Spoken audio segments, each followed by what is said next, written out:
Hello, and welcome to Season 2 of Dagish America Presents. I am your host, Ben Harrell, and I'm so happy to have the opportunity to talk to you about the industry that I work in. In Season 1, we spent some time talking about fumigation in a really broad sense, and we covered all sorts of topics, including the main fumigants on the U.S. market, transportation and storage, the future of fumigation, and so many other topics. And we were joined by some of the leaders in our industry that helped us unpack a lot of the technical aspects of what it is that we do.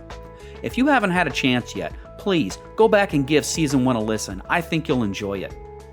Now, in Season 2, we're going to drill down into just one of those primary fumigants that we use on a daily basis, phosphine. We'll cover all sorts of topics related to the use of phosphine. We're going to talk about how it works, how to use it safely and effectively, how to plan and perform fumigations with phosphine, and so much more. And for the final episode of this season, we're doing something just a little bit different. We're actually going to host a live episode with a panel of guests that will answer your questions. You'll actually have the opportunity to send in your questions in advance all throughout Season 2, or tune in live the day that we broadcast that live season finale and ask them on the spot. If you want to send questions out in advance, you can send them to podcast@dagishamerica.com, and we'll make sure to go through them in that season finale. But in the meantime, we have plenty to discuss in this first episode. We'll be discussing the history of phosphine, how it works, and some of the various phosphine products that we have on the U.S. market. And I've invited Bartek Dranowski, Chief Operating Officer of Dagish America, to join me to help shed some light onto this particular fumigant. So please help me welcome Bartek to the podcast. Bartek, how you doing today? I'm doing very well, thank you, Ben. That's good. Glad I was able to pin you down and get you on one of our podcasts finally. Well, it's my pleasure. I've been looking forward to it. So thank you for including me in the episode. Good. So I think most people in the industry probably already know who you are, but in case there's anybody that's listening that doesn't know who you are, could you do us a favor and just tell us a little bit about yourself and your relationship to the industry? Yes, thank you, Ben. So I accidentally began my career with Dagish America at a Richmond, Virginia location while I was working there during the summers in the early 1990s while attending college. I was later offered a full-time position and started as a licensed applicator working mainly on structural and warehouse fumigations. The reason I say accidentally is because at that point I really didn't have any intention of going into the fumigation business. Sure. So as I became more involved, we also became more involved in other commodity fumigations. At that point we were mainly doing tobacco fumigations, and we diversified into other commodities. After being promoted to the Richmond Division Manager's position in 2007, we really increased our focus on the East Coast export bulk carrier vessel fumigation business. So prior to my current appointment as Chief Operating Officer, I also fulfilled the role of Director of Operations from 2013 to 2020, overseeing our locations in Virginia, North Carolina, Louisiana, Texas, and Oregon, and eventually our distribution and production facility located here in Virginia. Okay, so not only have you been in the industry for quite a while, but you've pretty much done about every job that can be done when it comes to fumigation then. Pretty much so, yes. That's good, yeah. So obviously, Dagish, we work primarily with phosphine. We work with a lot of other fumigants, but we primarily work with phosphine, and we also produce and distribute phosphine in the United States. So I think I have the right person to ask this question, so I want to ask you if you could just kind of give us a brief history of phosphine use in the United States. I'd be more than happy to, Ben. So phosphine received its first patent in 1934 after Dr. Freiberg developed a method for treating infested grain. The new product was called Phostoxin, and it was classified as a new fumigant releasing hydrogen phosphide, or phosphine gas is what we commonly refer to it as. And it was further invented by Dr. L. Hutter, a Dagish laboratory director in 1951. This was in Germany, right? This was in Germany, okay, correct. Yeah. So that was the roots of development of the Phostoxin brand, if you will. And then Phostoxin aluminum phosphide was commercially deployed in the U.S. When Hollywood Termite and Pest Control was granted the product registration under the U.S. FIFRA Act on November 10th of 1958. So it's been around a long time. It has. It's been around for quite a few decades. Yeah. Then after Dagish's invention of magnesium phosphide formulation, registration for the Fumistrip and Fumicell product was granted by what is now the U.S. EPA. Also, in 1979, after 2 years of planning and construction, the newly incorporated Degish America begun production as the only U.S. manufacturer of aluminum phosphide at our facility in Virginia. So from the basic initial use patterns, the fumigant has evolved into an industry standard used for the protection of stored commodities, processed foods, borrowing, rodent control, fresh fruits and vegetables, cut flowers, and even some pre-shipment and quarantine treatments. Yeah, so phosphine is a very widely used fumigant. I would wager to say that phosphines probably has one of the widest use labels in the United States. It's so interesting in talking to people who are sort of on the periphery of the industry. When we talk about the amount of commodities that are fumigated with phosphine, they realize that pretty much everything they consume at some point was likely treated with a phosphine product. And that's why phosphine is such an important molecule in the United States, because it has such a broad use on its label. It is critical to the preservation of a widespread, accessible, and economically viable food chain. Yeah, it's very, very important. So how does phosphine work? I mean, how does it accomplish the task, which we all know the task is to kill things, in particular store product pests, but how does it actually achieve that result? Yeah, so phosphine is a fumigant, and being a fumigant, it's a gas. So it's not a fogging compound, it's not a liquid that's being introduced into a space, it's a gaseous chemical that penetrates into all the nooks and crannies, if you will, to perform its function. Phosphine's mode of action is based on its acute inhalation toxicity. So being a fumigant, it's a gas, and it's introduced into the space as a solid perhaps, or as a liquid, but the gaseous state of it is what controls the insects. And the fumigant affects the cellular transport of oxygen, or interferes with various cells' ability to process oxygen. So at the cellular level, it disrupts the flow of oxygen to the organism, if you will. So it suffocates them on a cellular level. More or less. Or it inhibits their cellular function that eliminates their ability to sustain life. Okay, yeah. So overexposure can lead to pulmonary edema also, and irreversible exposure may lead to death triggered by cellular level damage caused by oxidative stress or mitochondrial dysfunction. So as you pointed out, it's either suffocation or disruption of its processes at the mitochondrial level that prevent the cell from continuing its existence. Essentially, any organism with a respiratory function can be controlled by the proper use of phosphine. Right, so it works off of like a couple of different modes of action then. Correct. Okay, Correct. Yeah. We already talked about how long phosphine's been around. It's been used in the United States for decades at this point. What makes it still such a powerful fumigant of choice after all of those decades? So in my opinion, it's a couple of things. First and foremost is versatility, because it comes in various states, whether it's a pressed compound or a liquid gas compound, aluminum, magnesium based. But bottom line is its efficacy, ease of use, and cost. So when you look at those three together and you intertwine the three premises of efficacy, ease of use, and cost, it makes it such a good fumigant. When used correctly, it is a very highly effective fumigant, eliminating all life stages of pest populations. So getting into all the earlier life stages than just the adults, which are usually the ones that are visible during your monitoring program. So, but it eliminates all previous life stages as well. And again, when label instructions and FMP guidance are followed, the fumigant is very safe and relatively easy to use. It is a lethal compound, let's not forget, but from a safety perspective, it is relatively user-friendly. And finally, considering the value of commodities and products treated, the fumigant costs and application costs are truly fractional. Yeah, I definitely think that when you look at the cost analysis or how much it costs to use phosphine as compared to maybe some of the other fumigants on the market, it's very cost effective for the results that you can achieve with it. For sure. So there's definitely some advantage with the cost. I know I've used phosphine a lot, just like I'm sure you have. So it's definitely a cost-effective fumigant, which makes it very beneficial to the industry, because that in addition helps us keep food costs down. That's the right. cheaper it is to protect that food supply, that gets reflected on down the line all the way to the consumer. That's right. Of the product. It doesn't unnecessarily inflate the supply chain with unnecessary costs. Right, absolutely. So you mentioned a few different types of phosphine in our market. Can you give us a little bit of a description on what those different products are and kind of how they work? Sure. Yeah, so they can be broken down into two major categories. One is pressed compounds, or they're also referred to as solid formulations, and the other one would be liquid or bottled phosphine varieties. The pressed compounds are either aluminum-based or magnesium-based. However, both compounds yield the same pH 3 or phosphine gas. So whether you're generating phosphine from aluminum or magnesium, you're generating pH 3. The molecule doesn't change any as to what is actually being used to treat the fumigated space. Right. And these pressed compounds can be further subdivided into loose material or packaged material, such as the Degish pre-pack.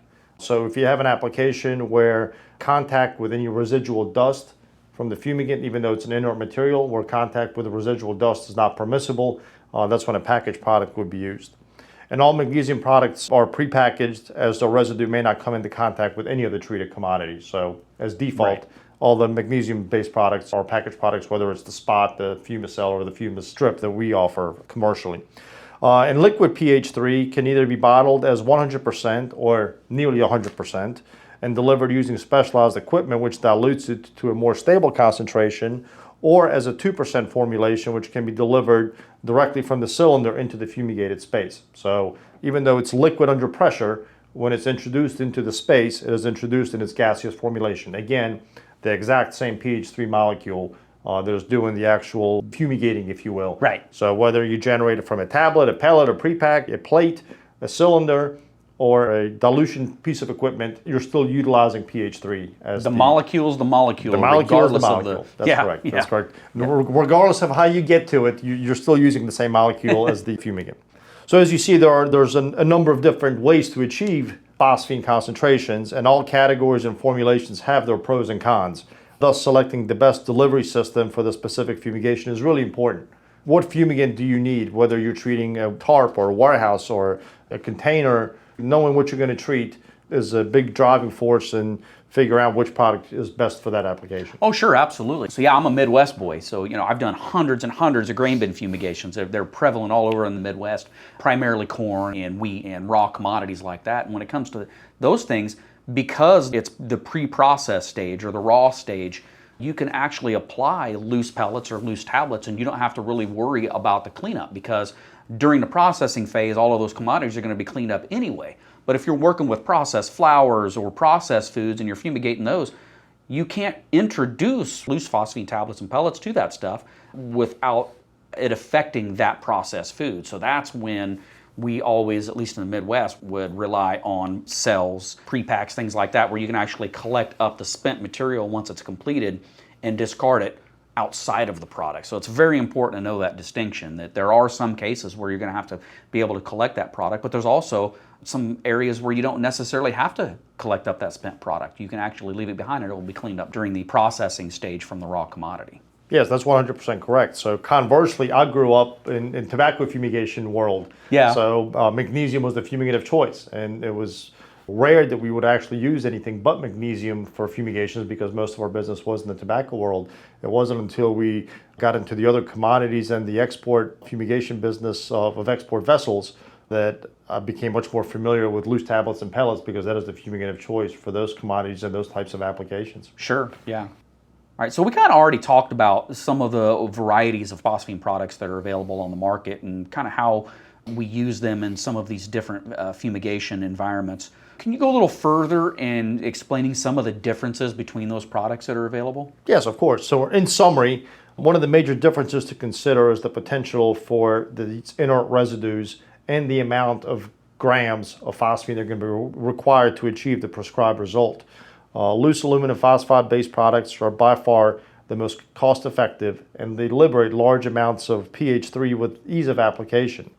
However, these are limited only to commodities where inert dust residue is still acceptable.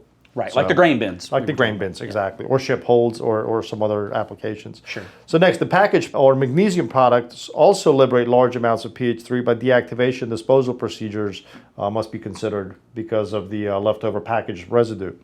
And lastly, bottled pH 3 limits a concern for residue and disposal. Rather, at that point, logistics and cost become the primary focus, since these formulations are a little tougher to handle and they don't yield quite as large amounts of phosphine per cylinder or per application. Right, and the bottled phosphine or the cylinderized phosphine is delivered in reusable cylinders, steel cylinders, that once you've emptied them or once you've used them, they have to be returned back to the manufacturer, they have to be returned back to the warehouse where they're stored, whatever the case is. So you have an additional step that has to be taken at the end of the fumigation, which may or may not be a big deal, but it is something that has to be considered. Correct. So yes, Ben, you're exactly right. In summary, all categories and formulations have their pros and cons. So selecting the best one, the best way of generating phosphine is critical to the success of the fumigation. So knowing the commodity that you're working with and knowing all of your different fumigant options is critical to making the right choice. Not having all your tools in the toolbox limits your portfolio of what you can do. Sure, yeah, and actually I think that's one of the biggest benefits to the phosphine molecule is you have this wide variety of types of fumigants to choose from that you can use in all these different kinds of applications. So I think it makes it stand apart, in my opinion, from well, literally all the rest of the fumigants that are on the market. Right. Because all the other fumigants that's the way they come. For example, sulfonyl fluoride, it comes in a cylinder. There's no solid formulation. There's no loose tablet pellet formulation. Right. You're limited to that one, which is good. But at the same time, with phosphine having this many options, you really need to assess the pros and cons of each one to see which one is the one that's the right choice for the job. Yeah, it definitely gives it a little bit of an advantage, in my opinion. All right, so I only have one last question for you, and it's a question I ask everybody that I talk to for the podcast. What kind of advice would you give a new fumigator? So picture somebody fresh to the industry. They may not even have their applicator's license yet for fumigation. What kind of advice would you give that person about the safe use of phosphine? Well, first and foremost, while you're working on getting your license is watch and learn from the folks who have experience. So make sure you sort of pick a role model, if you will, and stick to them and poke their brain for as much information as you can possibly glean about how they do things, why they do things, more importantly. So that's critical while you're getting your license. And once you have your license and you're performing fumigations and they're under your license and your responsibility, and you want to make sure that they're done safely, probably one of the things that I find the most critical is I always assess each fumigation backwards, meaning think about how to safely aerate the structure and evacuate the fumigant. Because while the phosphine is contained to either its solid form in tablets or pellets or plates or its cylinder form, that's when it's the easiest to control. But once it's been converted to its gaseous state, you're at the mercy of physics, right, air currents, structures layout, commodity density, packaging material, etc. So before I introduce any fumigant, I always have a plan for removing it safely before I'll start any fumigation. So make sure you read the label, follow the lead of experienced fumigators, question things that don't feel right, and rely on industry leaders.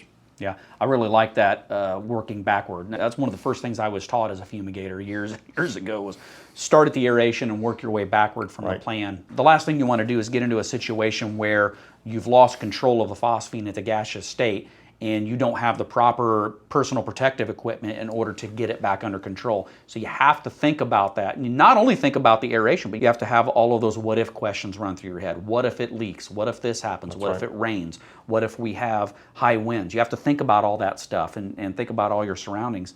And that's where planning and preparation come in handy quite a bit. The F&P helps a lot with that, and experience and mentorship helps a lot with that too. No, that's exactly right. That's where the F&P really comes into play, is to address some of these unknowns.